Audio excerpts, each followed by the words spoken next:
I'm so glad you're here. If you're watching this video, please like and subscribe to my channel and tell me in the comments where you're listening to my story from.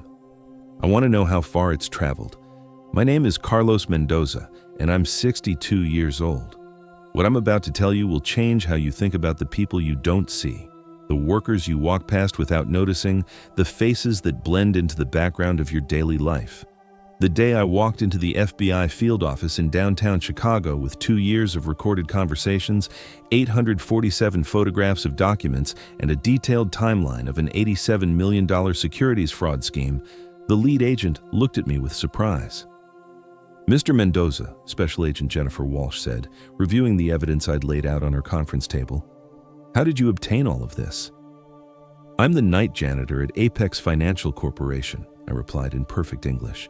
"For 2 years, the executives held their planning meetings after hours while I cleaned their offices. They discussed every detail of their fraud right in front of me. They thought I couldn't understand English. They thought I was invisible." Agent Walsh stared at me for a long moment, then looked back at the recordings, the photographs, the meticulous documentation. "Mr. Mendoza, do you understand what you've brought us? This is evidence of one of the largest securities fraud cases we'll prosecute this year." "Yes, I understand. I have a degree in economics from Universidad Nacional de Colombia. I know exactly what they were doing, and I know exactly what it's worth." 5 executives from Apex Financial would eventually go to federal prison because of the evidence I gathered while emptying their trash cans and vacuuming their carpets. The Securities and Exchange Commission would fine Apex $42 million. Defrauded investors would recover $87 million in a settlement, and I would receive an $800,000 whistleblower reward from the SEC. But this story isn't really about the money, though the money changed my life. It's about being invisible, about being dismissed, about people assuming that because you push a mop, you must be stupid, about turning that invisibility into the greatest advantage of all, the ability to see and hear everything while they never suspect you understand a word. Let me take you back to where this all began. Back to 2017, when I was 59 years old and applying for a night janitor position because it was the only job I could get. Back to when I was desperate, struggling, and invisible to almost everyone around me.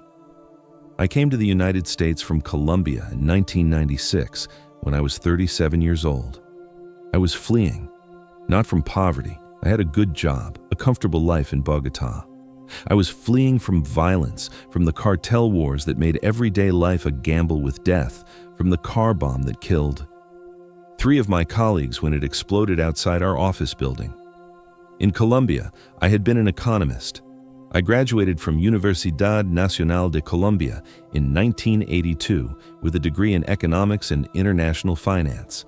I worked for Banco de la República, Colombia's central bank, for 14 years. I analyzed monetary policy, prepared reports for senior officials, attended international banking conferences. I wore suits. I had an office with a window. I had respect. I also had a wife, Teresa, and a young son, Miguel. When the violence got too bad, when we couldn't go to the market without fear, couldn't let our son play in the park, couldn't sleep through the night without wondering if the next bomb would be on our street, we made the impossible decision. We would leave everything and start over in America. We arrived in Miami in August 1996 with 2 suitcases, $3,400 in savings, and hope. So much hope. I believed that with my education and experience, I would find good work. I believed that in America, credentials mattered, that merit mattered, that hard work was rewarded. I was wrong. My Colombian degree meant nothing in the United States. Banks wanted American credentials, American experience. The positions I was qualified for required CPA certification or master's degrees from U.S. universities, things I couldn't afford to pursue while supporting my family. Even entry-level positions wanted people with no gap in their American work history. I had 15 years of professional experience that simply didn't count. I applied for hundreds of jobs, financial analyst positions, bank teller roles, accounting clerk work, anything remotely connected to my field. I received 3 interviews in 6 months. Each interviewer looked at my resume with polite skepticism. "Your English is very good, Mr. Mendoza," they'd say, a compliment that was actually an insult, surprised that someone from Colombia could speak properly. But we're really looking for someone with US experience. What they meant was, you're foreign, you're other, you're not what we want. After 8 months of rejections, our savings nearly gone, rent 2 months overdue, I took a job washing dishes at a restaurant in Little Havana. I made $6.50 an hour. I worked 11-hour shifts in sweltering heat, my hands raw from industrial soap, my back aching from standing. I, who had advised central bank officials on monetary policy, was scraping food off plates into garbage cans. Teresa worked too, cleaning houses for wealthy families in Coral Gables. Together, we made barely enough to survive. We lived in a 1-bedroom apartment in a building where the plumbing barely worked and cockroaches scattered when you turned on the lights. Our son Miguel slept on the couch. Every night I lay awake thinking, we left Colombia for this, but we survived. Slowly, painfully, we built a life. I learned that in America there's honest work and there's no shame in it. That's what I told myself anyway, as I washed dishes, as I later worked as a stock clerk at a grocery store, as I drove for a delivery service. Each job paid slightly more than the last. Each job was still nowhere near what I'd earned in Colombia doing work I'd trained for, work I was good at. Miguel grew up speaking perfect English. He was brilliant. He got his intelligence from his mother, his stubbornness from me. He graduated high school with honors, got a scholarship to Florida International University, studied computer science. When he graduated in 2014, he got a job at a tech company in Chicago, making $65,000 a year. More than Teresa and I had ever made combined. We were so proud. Our sacrifice had been worth it. Our son had opportunities we never had. But life, as I was learning, doesn't give you victories without taking something in return. Teresa was diagnosed with multiple sclerosis in 2015. She was 56 years old. The disease progressed quickly.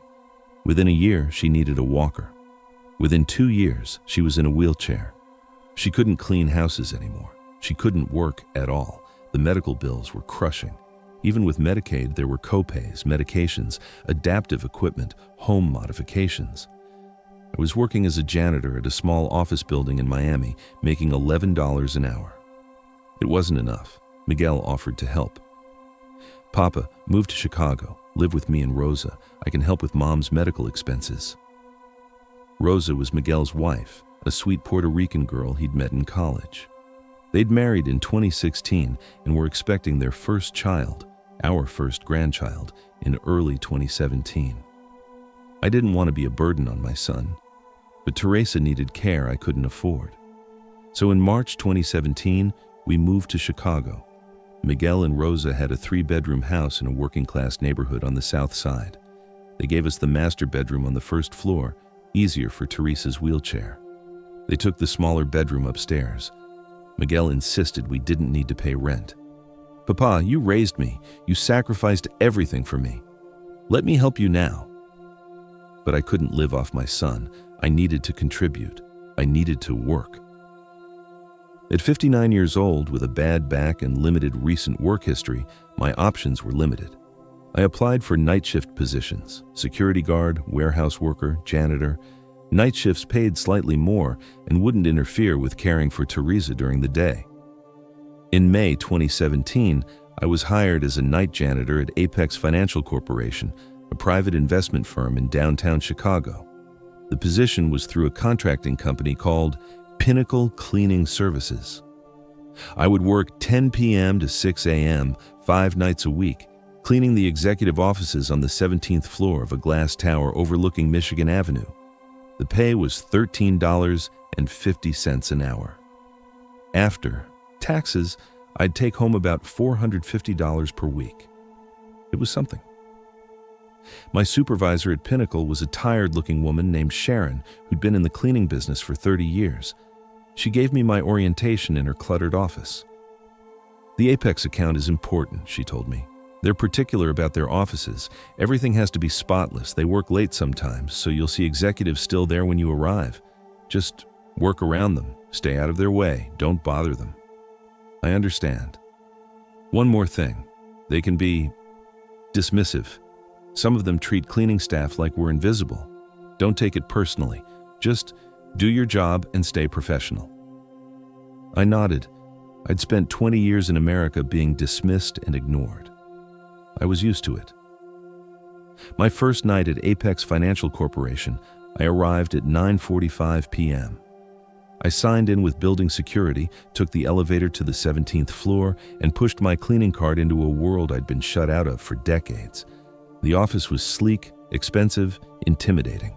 Floor-to-ceiling windows overlooked the city lights, mahogany furniture, leather chairs, abstract art on the walls. This was where powerful people made decisions that affected millions of dollars, millions of lives, and I was there to empty their trash cans. I started in the conference rooms, then moved to the individual offices. Most were empty. It was after 10 p.m. on a Tuesday, but a few executives were still working. I cleaned around them, quiet and efficient. They barely glanced at me. In one office, a man in his 40s was on the phone, his voice sharp with irritation. As I emptied his trash, he waved his hand at me dismissively, the way you'd shoo away a fly. I nodded and moved on. In another office, a woman didn't even look up from her computer as I vacuumed. I was furniture, scenery, invisible. I'd spent 20 years invisible. But that night, for the first time, I realized invisibility could be an advantage. Over the next few weeks, I learned the patterns. The executives who stayed late were always the same five: Marcus Bennett, the CEO; Richard Voss, the Chief Financial Officer; Patricia Morrison, Head of Asset Management; David Chen, Senior VP of Investments; and Amanda Sterling, General Counsel. They worked late several nights a week, often meeting together in the large conference room after the other employees had left. I'd clean the offices around them, pushing my cart quietly past the conference room where I could hear their voices through the glass walls. At first, I paid no attention. It was none of my business. I was just the janitor. But one night in June 2017, about 3 weeks after I'd started, something changed. I was cleaning the hallway outside the main conference room around 11:30 p.m. The 5 senior executives were inside, documents spread across the table. Their voices were raised. I could hear them clearly through the door I'd propped open. While vacuuming. "The Q2 numbers are shit," Marcus Bennett, the CEO, said. His voice was loud, aggressive. "We're down 14% from projections. If this continues, we'll have a mass exodus of investors by year-end." "We need to show growth," Richard Voss, the CFO, replied. "The question is how to present the numbers in a way that doesn't trigger panic." "Massage the numbers," Patricia Morrison said. "We've done it before. Move some assets around, reclassify some investments, show 8% growth instead of 14% loss." I stopped vacuuming, moved closer to the door, pretending to clean the door frame. Their conversation continued. "Moving assets is one thing," Amanda Sterling, the lawyer, said. "But we need to be careful. The SEC has been scrutinizing private equity firms. If they audit us—" "They won't audit us," Marcus cut her off. "We're too small to be on their radar. And even if they did, by the time they figured out what we'd done, we'd have restructured everything." "It's a shell game, Amanda. That's all this business is." My English was perfect, native-level fluent. I'd studied it in school in Colombia, then perfected it through 20 years in Miami. But these executives didn't know that. They saw a Latino janitor with a mop and assumed I understood nothing. I continued cleaning, my heart racing. What I'd just heard was securities fraud, moving assets to hide losses, misrepresenting returns to investors. This was criminal. But what could I do? I was a janitor. They were powerful executives. If I reported them, who would believe me? I finished vacuuming and moved on to clean the bathrooms. But that conversation stayed with me. The next Tuesday night, they met again. This time I paid attention. I positioned my cleaning cart near the conference room, working slowly on the windows nearby so I could hear their discussion. "We need to talk about the Morrison Fund," Richard Voss said, shuffling papers. "We're showing 11% returns in the quarterly report, but the actual performance is negative 6%. "How are we covering that gap?" David Chen asked.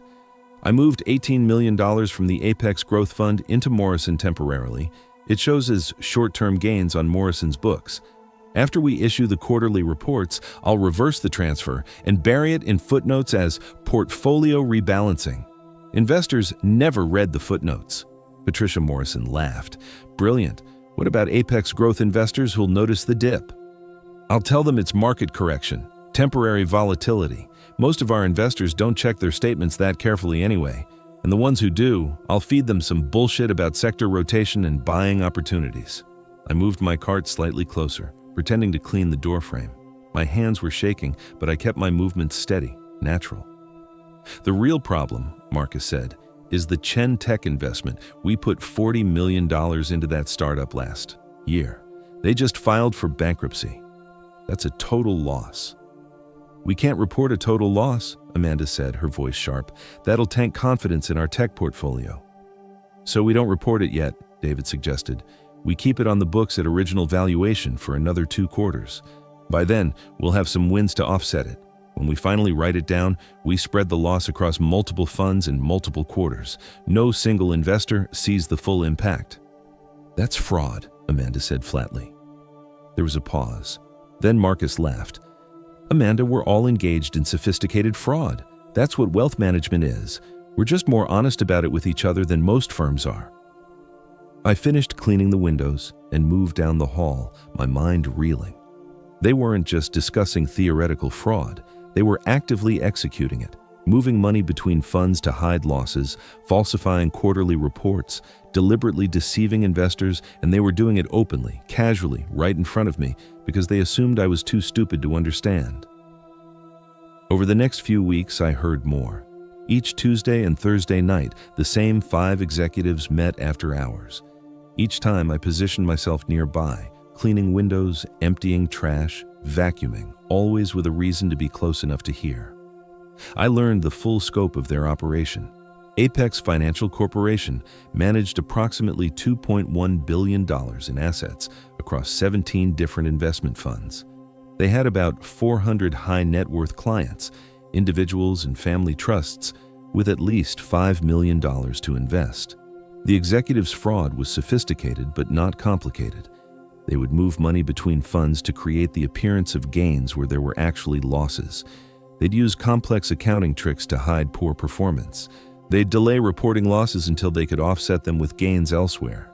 They'd cherry-pick successful investments to feature in marketing materials while burying failures in technical footnotes.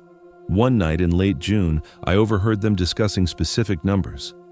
Let me walk through where we actually stand, Richard said, his voice all business. Fund A, we're reporting 12% annual returns. Actual performance is 3%. Fund B, reporting 9%, actual is negative 2%. Fund C, reporting 8%, actual is negative 4%. Fund D through F are more or less honest, they're actually performing well. Funds G through K, similar situation to A, B, and C. Significant gap between reported and actual. What's the total gap? Marcus asked. Between what we've told investors they've earned and what they've actually earned. Over the past 3 years, approximately $87 million. I nearly dropped the trash bag I was holding. $87 million. They'd stolen $87 million from their clients. That's manageable, Patricia said. As long as investors don't all demand redemptions at once, we can keep the illusion going indefinitely. What if they do demand redemptions? David asked. Then we're fucked, Marcus said bluntly. But that's why we're so careful with the quarterly reports. As long as they think they're making money, they'll stay invested. Happy investors don't ask questions. I continued my cleaning routine, but my mind was working furiously. These people were criminals. They were stealing from clients who trusted them with their life savings, their retirement funds, their children's inheritance. And I was the only person who knew. That weekend, I couldn't stop thinking about what I'd overheard. Teresa noticed my distraction. Carlos, what's wrong? She asked from her wheelchair in our bedroom. You've been so quiet since you started the new job. I'm fine, mi amor, just tired. You're never just tired. I've known you for 40 years. Something is bothering you. I wanted to tell her, but I also wanted to protect her. If I told her what I knew, she'd worry. And if something went wrong, if the executives found out I was gathering evidence, I didn't want her to be complicit or at risk. Work is fine, I said, kissing her forehead. I promise. Just adjusting to the night schedule. But inside, I was wrestling with an impossible decision. If I reported what I'd heard to authorities, would they believe me? I was a janitor accusing wealthy, educated executives of sophisticated financial crimes. I had no proof beyond my word. It would be my testimony, an immigrant janitor with an accent, against 5 powerful Americans in expensive suits. They would destroy me, and probably get away with their fraud anyway. But if I did nothing, they would continue stealing, maybe for years, maybe until they'd taken everything from their clients and disappeared. I thought about my 14 years working at Banco de la República in Colombia. I'd been trained to spot financial irregularities, to analyze statements, to understand complex instruments. That training hadn't disappeared just because I was now pushing a mop instead of sitting behind a desk. What if I didn't just report what I'd overheard? What if I gathered actual evidence, recordings of their conversations, photographs of their documents, a detailed timeline showing the pattern of fraud, evidence so comprehensive that authorities would have to take me seriously regardless of my job title? It was risky. If they caught me, I'd lose my job.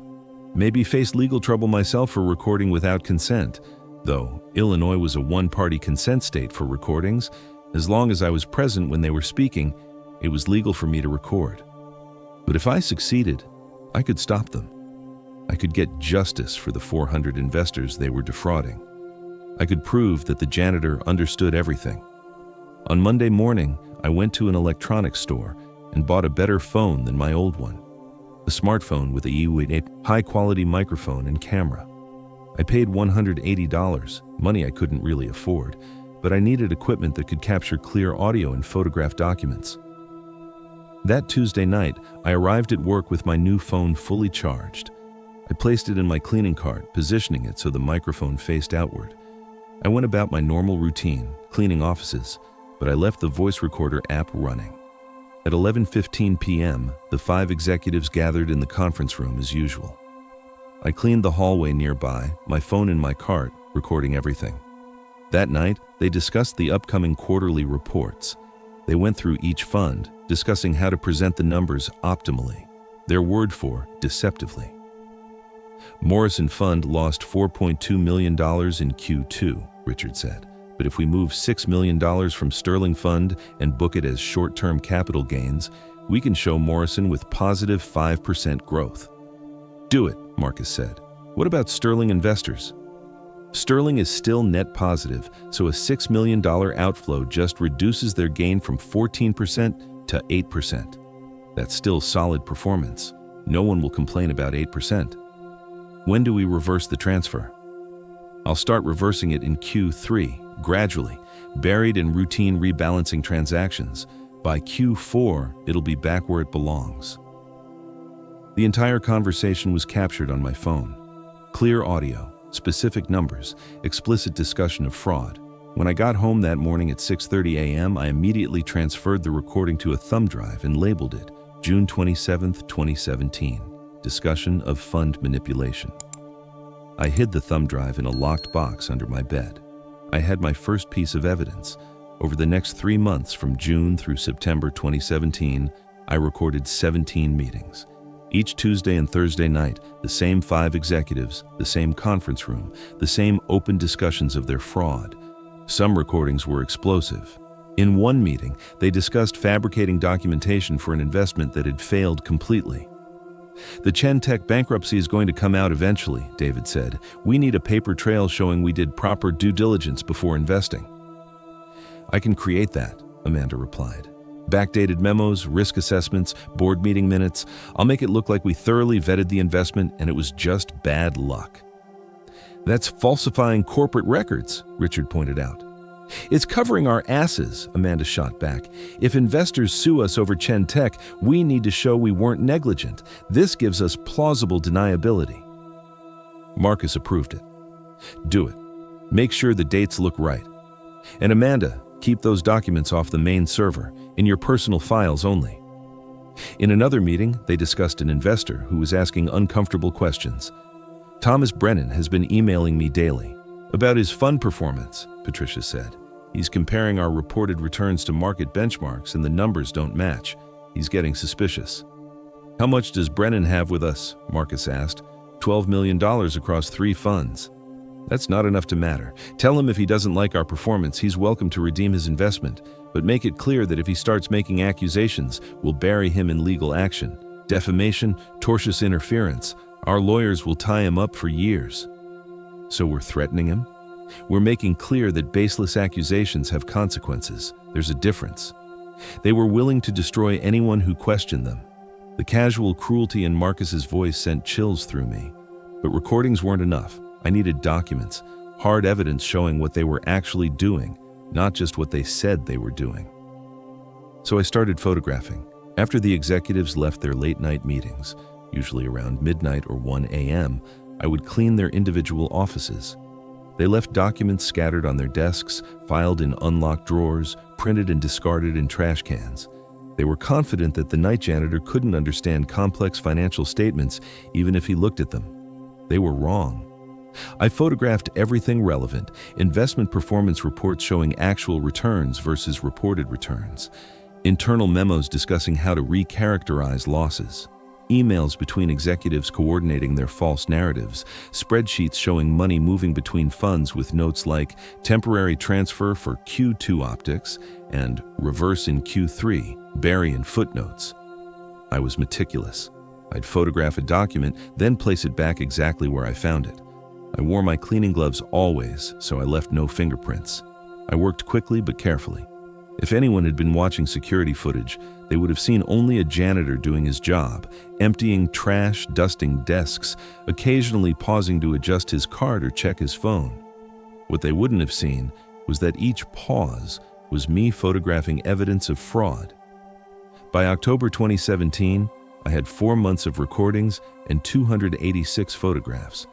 I had evidence showing systematic fraud across multiple funds, affecting hundreds of investors, totaling tens of millions of dollars in falsified returns.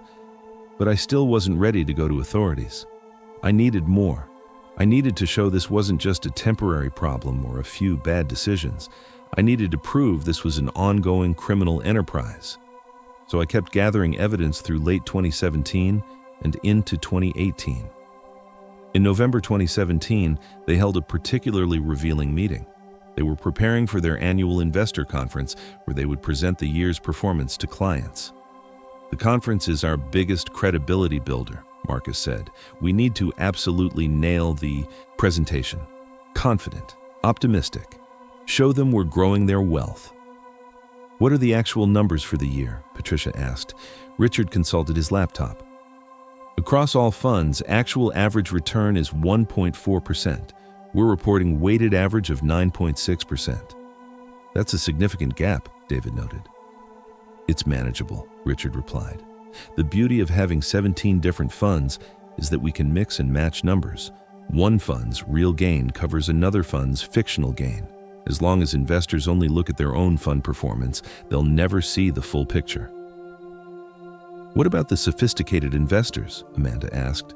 "The ones who understand finance?" "We have 37 investors with serious financial backgrounds. Those are the dangerous ones. We need to be very careful with them. Extra attention, detailed explanations that sound technical but don't actually reveal anything, personal calls from Marcus making them feel special."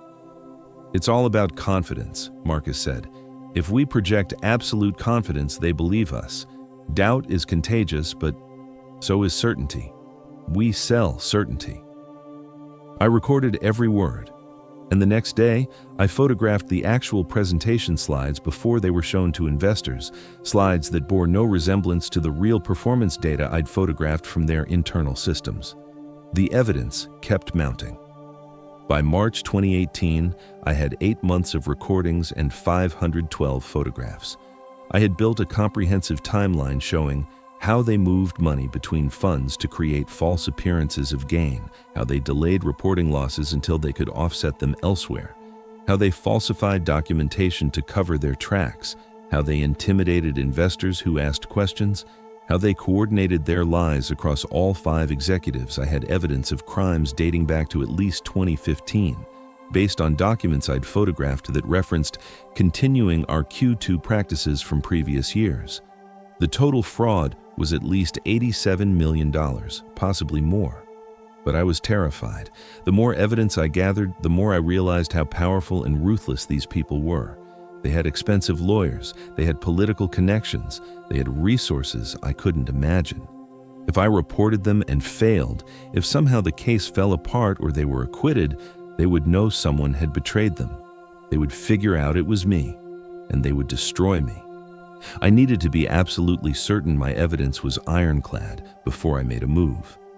In April 2018, Teresa had her health crisis. Her MS symptoms worsened drastically. She couldn't swallow, couldn't feel her left side. Miguel rushed her to Northwestern Memorial Hospital. I sat in that hospital waiting room at 3 a.m., exhausted from working all night, terrified for my wife. And I thought about the executives at Apex. Marcus Bennett's Bentley probably cost more than Teresa's entire medical treatment. Patricia Morrison's designer wardrobe could have paid for a year of Teresa's medications. They were stealing millions while I couldn't afford my wife's medical care without my son's help. The anger crystallized into determination. I would finish gathering evidence. I would build a case so comprehensive that even the most skeptical federal agent would have to act on it. And I would make sure these criminals paid for what they'd done. Teresa recovered and came home after 5 days. Miguel paid the $8,400 in bills without complaint, but I saw the stress lines deepen around his eyes. That week, I photographed Marcus Bennett's personal financial statements, which he'd carelessly left on his desk. He'd earned $3.2 million in compensation the previous year, plus bonuses tied to fund performance that was largely fabricated. He was getting rich by lying to investors, by stealing from people who trusted him with their life savings. I added those photographs to my growing collection. By summer 2018, I had 1 year of evidence, 12 months of systematic fraud, documented in excruciating detail, hundreds of photographs, hours of recordings. But I realized I was missing one critical piece, proof of the total amount stolen. I had evidence of individual fraudulent transactions, but I needed the master document that showed everything, the complete accounting of actual versus reported returns across all funds and all years. I knew that document existed. I'd heard them reference it in meetings. Richard Voss maintained a private spreadsheet called Actual versus Reported that tracked the true numbers. I just needed to find it and photograph it. The evidence kept mounting through late 2018. More meetings, more recordings, more photographs of documents carelessly left on desks or discarded in trash cans. In January 2019, I got the break I needed. I was cleaning Marcus Bennett's office at 2:00 a.m. He'd left in a hurry, forgetting to close his laptop. The screen was still on. He hadn't even locked it. On the screen was a spreadsheet labeled Actual versus Reported Returns 2015 to 2018. I looked at the door. The office was empty. The whole floor was empty. Everyone had gone home. I should have just cleaned the office and left. This was crossing a line. I was photographing documents they'd carelessly left out, but actually accessing a computer was different.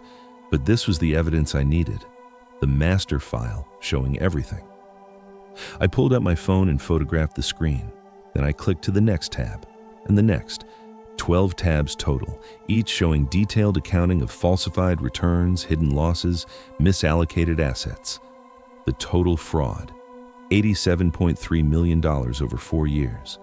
Money that had been lost through bad investments, but reported as gains to keep investors from pulling their funds.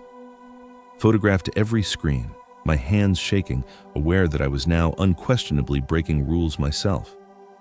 If anyone caught me, I'd be fired. Maybe arrested for corporate espionage, but I had what I needed, the complete picture of their fraud. I finished cleaning Marcus's office, left everything exactly as I'd found it, and went home. That morning, I didn't sleep. I sat at the kitchen table in Miguel's house, Teresa sleeping in our bedroom, and I organized all my evidence, every recording labeled and transcribed, every photograph dated and annotated, a comprehensive timeline showing the evolution of the fraud.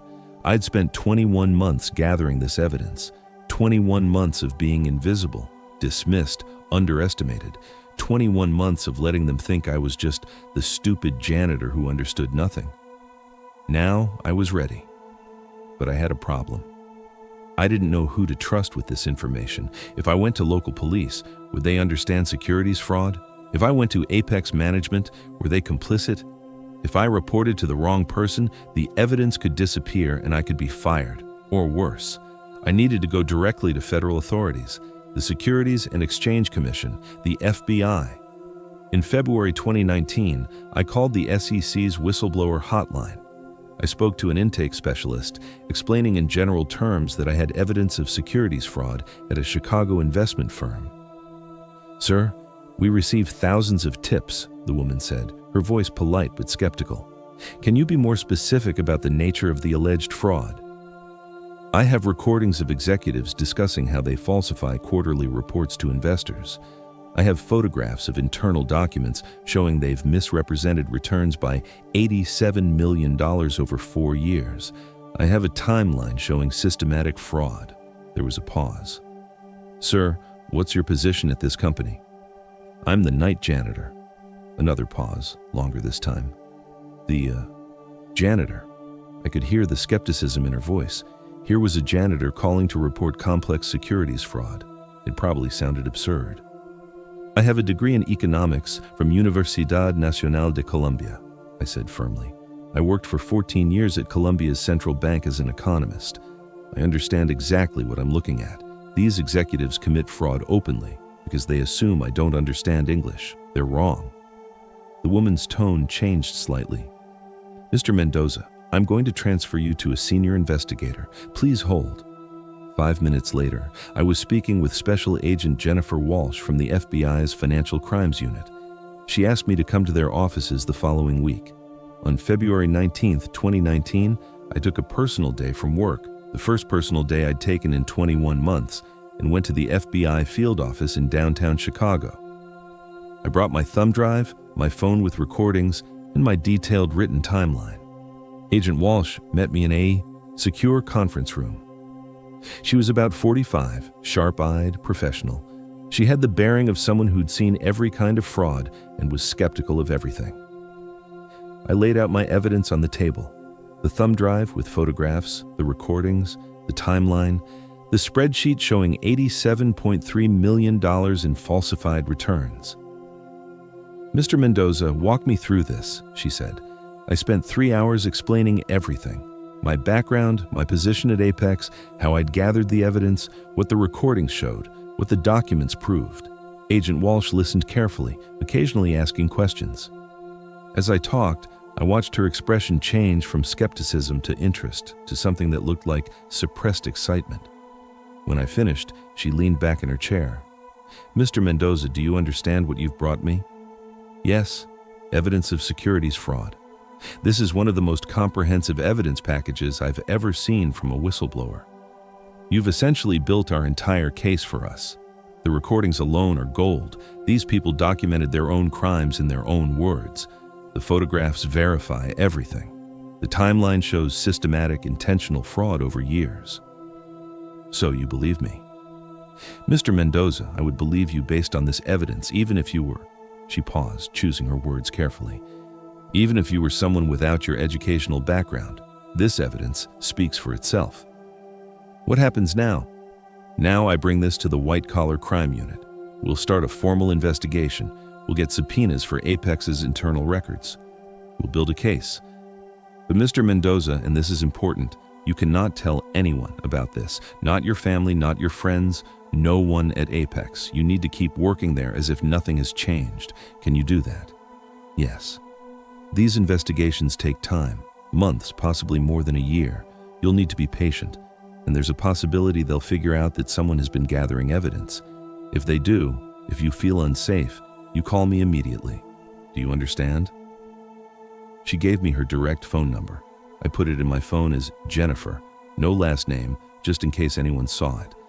I continued working at Apex Financial Corporation for another 8 months while the FBI investigated. It was the hardest 8 months of the entire ordeal. I knew what was coming. I knew agents were quietly interviewing investors, examining bank records, building a case. Every day I went to work wondering if this would be the day the executives figured out someone had betrayed them. In June 2019, I had a scare. Amanda Sterling, the general counsel, announced they were implementing new security measures, access card tracking for all non-executive employees, security cameras in all hallways, random bag checks of contracted workers. "We've been getting some concerning reports about corporate espionage," she announced at a rare all-staff meeting that included contracted cleaning crew. "We need to protect our proprietary information and our investors' privacy. Everyone should be vigilant about security." My heart pounded. Had they figured out someone was gathering evidence? Were the cameras aimed at catching me? But Agent Walsh had prepared me for this. "They might get paranoid," she had said. "Fraudsters often suspect everyone. Just keep doing your job normally. Don't change your routine." So I didn't. I kept cleaning. I kept my phone in my cart like always, though I was no longer recording since I'd already given the FBI everything they needed. I smiled politely at the new cameras. I submitted to bag checks that never found anything because I wasn't carrying anything anymore. The executives continued their fraud. In August 2019, I overheard Marcus telling an investor that Q2 returns were exceeding projections. I knew from previous evidence that Q2 had actually been a disastrous quarter with significant losses across multiple funds. They were still lying, still stealing, and they had no idea that federal agents were building a case against them. In October 2019, Agent Walsh called me. "Mr. Mendoza, we're ready to move. Tomorrow morning, FBI agents will execute search warrants at Apex's offices. We'll be seizing computers, documents, everything. The executives will be arrested. I need you to not go to work tomorrow night. Call in sick. After tomorrow, you won't need to go back." It's really happening? It's really happening. And Mr. Mendoza, I want you to know that your evidence made this case. Without you, these people would still be defrauding investors. You should be very proud. I hung up and sat at Miguel's kitchen table, my hands shaking. 28 months since I'd first overheard their fraud. 28 months of being invisible, gathering evidence, playing the role of the ignorant janitor. It was finally over. The next morning, October 16th, 2019, the news exploded across Chicago. FBI raids Apex Financial Corporation. 5 executives arrested on federal securities fraud charges. Investors potentially defrauded of tens of millions. Miguel saw it on the news at breakfast. "Papa, isn't that where you work?" "Yes," I said calmly.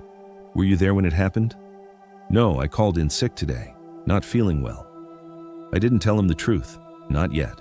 Agent Walsh had warned me. Whistleblower identity is protected, but it often leaks. Best to stay quiet until the case was resolved. The media coverage was intense. For weeks, every Chicago news station ran stories about the Apex fraud. Marcus Bennett, Richard Voss, Patricia Morrison, David Chen, and Amanda Sterling were indicted by a federal grand jury on multiple counts of securities, fraud, wire fraud, and conspiracy. Their trial began in April 2020. Right as COVID-19 was shutting down the world. The trial was delayed multiple times, finally concluding in September 2020. All 5 were convicted on all counts. Marcus Bennett, 12 years in federal prison. Richard Voss, 10 years. Patricia Morrison, 9 years. David Chen, 8 years. Amanda Sterling, 7 years. They were also ordered to pay restitution to the 400 investors they'd defrauded. $87.3 million plus interest, totaling over $100 million. Apex Financial Corporation went into bankruptcy. The firm was dissolved. Every employee lost their jobs, including, ironically, me, though I'd already stopped working there. In January 2021, I received a letter from the Securities and Exchange Commission. The whistleblower reward for providing evidence that led to enforcement action, resulting in monetary sanctions exceeding $1 million. 10% of the total penalties collected. The total SEC penalties against Apex and the 5 executives, $42 million. My reward, $4.2 million. But the letter explained that whistleblower rewards max out at certain thresholds for quality of evidence, cooperation, and whether the whistleblower was an insider. The SEC determined I qualified for the maximum, 30% of the monetary sanctions up to certain limits. The check that arrived 3 weeks later, $800,000 for a man who'd been making $13.50 an hour cleaning offices. For a man who'd fled Colombia with $3,400 and spent 23 years scraping by in America. For a man who'd been invisible his entire adult life in this country. I sat at Miguel's kitchen table, Teresa in her wheelchair beside me, and stared at that check. $800,000. "Papa," Miguel said, his voice breaking, "what is this? What did you do?" So I told him. I told him everything. The fraud I'd discovered, the 28 months of evidence gathering, the FBI investigation, the arrests, the trial. Teresa cried, Miguel cried, I cried. "Papa, you're a hero," Miguel said. "No," I replied. "I'm not a hero. I'm just a man who saw something wrong and had the education to understand it and the patience to document it. The heroes are the investors who lost money and deserved justice. I just helped them get it." But I was proud. For the first time in 23 years in America, I was proud. With the $800,000, I did several things. First, I paid Miguel back for every dollar he'd spent on Teresa's medical care. Not just the hospital bill, but medications, equipment, everything. $47,000 total. He protested. I insisted. Second, I bought a small house for Teresa and me. Nothing fancy. A 2-bedroom ranch in a safe neighborhood with wheelchair accessibility. $180,000, our own home for the first time since leaving Colombia. Third, I set up a college fund for our grandson, Carlos Jr., named after me, who'd been born in March 2017, just before this all began. $100,000, enough to cover most of his college education.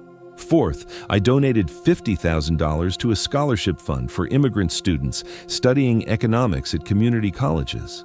Students who, like me, had credentials from other countries that weren't recognized here, but who had knowledge and intelligence that deserved a chance.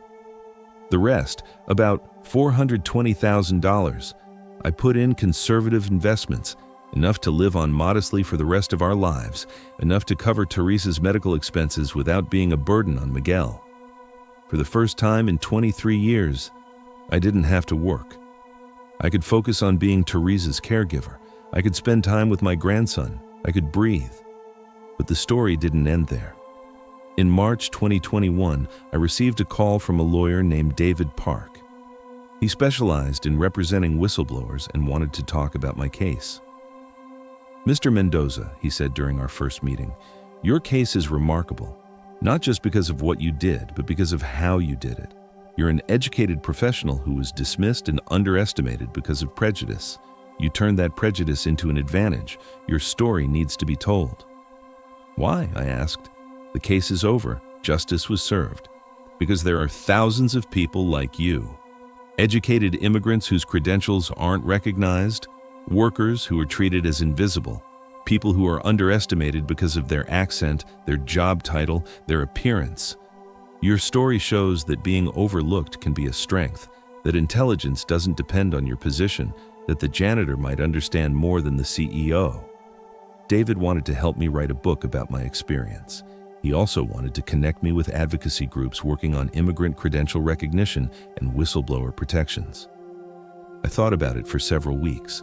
Part of me wanted privacy. I'd spent my entire adult life invisible, and there was comfort in that invisibility.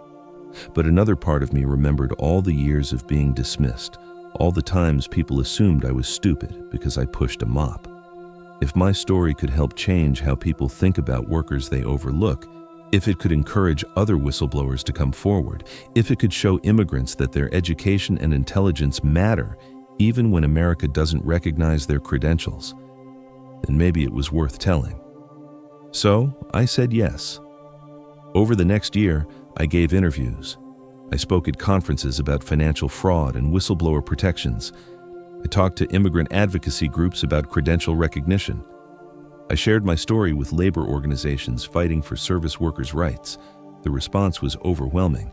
I received hundreds of emails and letters from people who saw themselves in my story.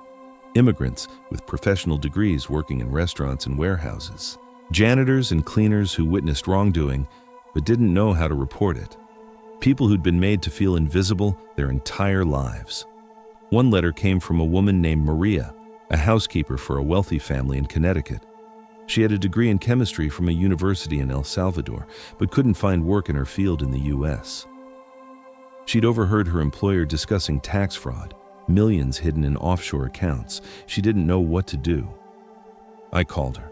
I walked her through the process of gathering evidence safely, who to contact, what protections existed for whistleblowers. I connected her with David Park, who agreed to represent her pro bono. 6 months later, her case led to a major IRS investigation. Her employer paid $8 million in back taxes and penalties. Maria received a whistleblower reward of $240,000. She's now enrolled in a credential recognition program and working towards certification that will let her work as a chemist in America. Another email came from a night security guard at a pharmaceutical company. He'd witnessed executives discussing falsification of drug trial data. He was terrified to report it because he was undocumented and feared deportation. I helped him too, connected him with attorneys who specialized in whistleblower protections for undocumented workers. His evidence led to FDA action against the company. He received protected immigration status as part of the case. The dangerous drug never made it to market. This became my new purpose, helping invisible people find their voices, showing them that their observations matter, their intelligence counts, their evidence has power. In January 2022, I was invited to speak at a conference on corporate fraud. The audience was mostly lawyers, investigators, compliance officers, professionals who worked in financial crimes. I was nervous. These were people with advanced degrees, prestigious careers. What did I, a former janitor, have to teach them? But David Park encouraged me. Carlos, these people investigate fraud, but they often miss it because they're looking in the wrong places. You can teach them to see the invisible witnesses. I stood at that podium and told my story. I explained how executives let their guard down around service workers because they didn't consider us real people. I described how I'd gathered evidence while vacuuming their carpets. I showed them that some of the best witnesses to corporate crime are the people companies don't even see. The standing ovation lasted 5 minutes. Afterward, a young FBI agent approached me. Mr. Mendoza, I've been investigating white-collar crime for 3 years. I've never once thought to interview janitors, security guards, or cleaning staff. You've completely changed how I'll approach cases. That was the moment I realized. My 28 months of being invisible had created something valuable. Not just justice in one case, but a shift in how people thought about witnesses, about workers, about who deserves to be heard. In March 2023, I received an unexpected call. It was from the dean of the business school at Northeastern Illinois University, a school that serves many immigrant and working-class students. Mr. Mendoza, we'd like to offer you a position as a lecturer in our economics department. We need someone who can teach financial fraud detection and business ethics, someone who understands both the theory and the reality, someone who can inspire students who come from similar backgrounds as you. Would you be interested? I was 64 years old. I hadn't worked as an economist in 27 years, but the thought of teaching, of using my education and experience to help the next generation, it was more than I'd ever hoped for. Yes, I said. I'm very interested. I started teaching in fall 2023. Introduction to Financial Fraud, Business Ethics and Corporate Responsibility. I teach 2 classes per semester. My students are mostly first-generation college students, many of them immigrants, many working full-time while going to school. They understand what it's like to be dismissed, to be told their accents are too thick, their credentials don't count, their potential doesn't matter. They see themselves in my story.